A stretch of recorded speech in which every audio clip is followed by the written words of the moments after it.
Assalamualaikum warahmatullahi wabarakatuh. Saya Minda Agustina dari Prodi PGMI Eksekutif 5 dengan nomor induk 02205026, mata kuliah pembelajaran IPA, MI atau SD. Dosen pengampu Ustadz Maulidin Alif Utama MPD. Materi yang akan saya sampaikan di kesempatan ini adalah macam-macam aliran listrik. Saya membuat video ini untuk memenuhi tugas UAS. Nah, di sini dari sumber listrik itu terdapat dua kutu, yaitu dari kutu negatif dan positif. Nah, apabila kutu positif dan negatif suatu sumber listrik dihubungkan sepotong kabel, akan timbul aliran listrik dari kutu positif ke negatif.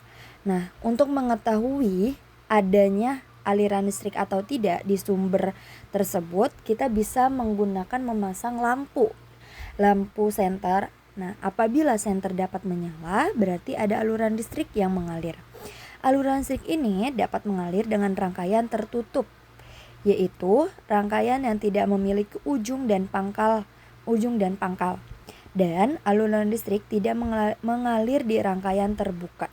Nah, apabila rangkaian listriknya terbuka, maka itu tidak ada aliran yang mengalir dari kutu negatif, dari kutu positif maupun negatif. Nah, jadi kita apabila ingin memiliki listrik dari sumber tersebut adalah itu alirannya harus tertutup. Baik, bisa dilihat oleh teman-teman di atas ada 3 rangkaian listrik. Nah, di situ dari 3 rangkaian tersebut sumber yang mereka miliki yaitu dari batu baterai. Nah, baterai dapat disusun berbagai cara untuk membuat rangkaian listrik. Nah, baterai itu bisa membuat rangkaian listrik dari berbagai rangkaian listrik, termasuk itu ada 3 di atas ya teman-teman ya. Nah, jika baterai atau sumber aliran listrik disusun secara berderet, rangkaiannya disebut rangkaian seri. Nah, apabila sumber atau aliran listrik disusun jajar, itu rangkaiannya disebut paralel. Nah, gabungan dari susunan seri dan paralel itu disebut rangkaian campuran. Nah, di sini Bunda akan menjelaskan secara spesifik ya, apa sih rangkaian seri itu. Tadi kalau kita sudah membahas tiga-tiganya secara global, ini kita akan menjelaskan satu persatu. Rangkaian seri itu rangkaian listrik yang komponen-komponennya disusun secara berurutan dalam satu jalur.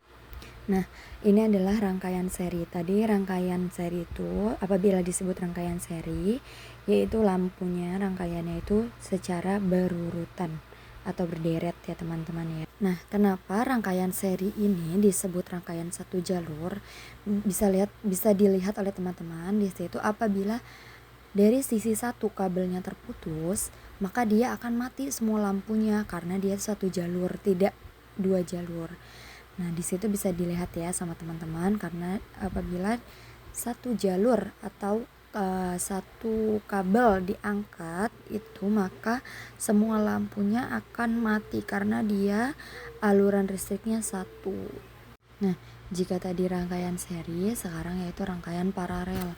Rangkaian listrik paralel yang komponen-komponennya disusun secara berjalan atau sejajar sehingga membentuk rangkaian bercabang. Nah, ini adalah contoh rangkaian paralel yang dia sejajar ya, sejajar atau bercabang. Dari rangkaian paralel ini, kenapa dia sejajar atau bercabang? Bisa dilihat oleh teman-teman. Di situ terdapat kabel yang terputus, akan tetapi tidak semua lampu yang mati, hanya satu saja yang sesuai dengan aliran yang diputus. Rangkaian listrik campuran antara paralel dan seri.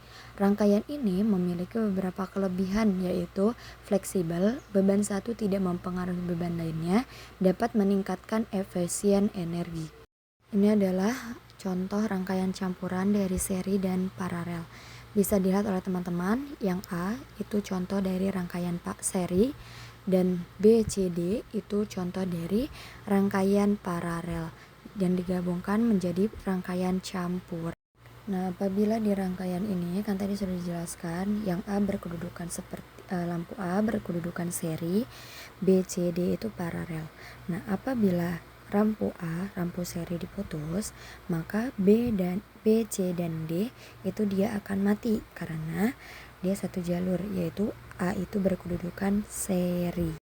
Di gambar ini yaitu rangkaian campurannya, yaitu kabel yang diputusnya dari rangkaian paralel.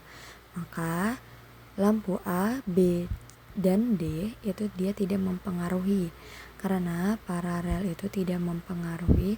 Jika satu alirannya diputus, maka dia tidak mempengaruhi aliran yang lainnya. Berdasarkan kemampuannya listrik, benda itu terbagi menjadi dua, yaitu konduktor listrik dan isolator listrik.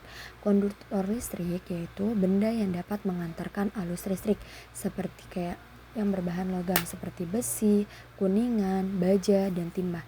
Sedangkan isolator listrik benda yang tidak dapat menghantarkan arus listrik, yaitu seperti plastik, kaca, dan kayu kering. Baik, cukup sekian penjelasan dari saya.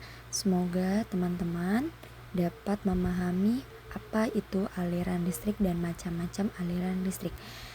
Cukup sekian. Assalamualaikum warahmatullahi wabarakatuh.